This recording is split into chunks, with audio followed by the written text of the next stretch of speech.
Sesame Mawa Ladoo or Pugga, we need 1 cup of sesame seeds, 1 cup of mawa, 1/3 cup of sugar, 2 tablespoons of raisins, optional, and 1/4 teaspoon of cardamom powder. To start, add the sesame seeds to it.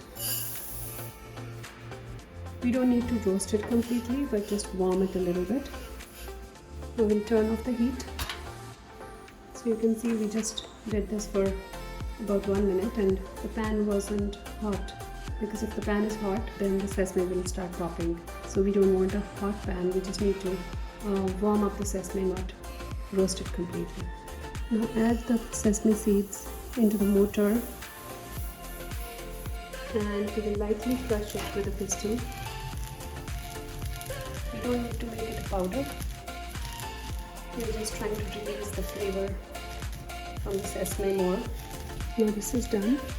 You can see the sesame. It's just the flavor has started to release. We can smell a good aroma of sesame right now. Now transfer it into a bowl. Now take the mawa and microwave it for 30 to 45 seconds. Now we have microwaved the mawa for 35 seconds and now I'm adding this to the sesame.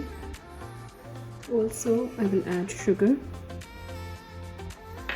and cardamom powder. We'll give it a mix. Now to make the laddoos or balls, we will take a spoonful of the mixture and press it in your hands.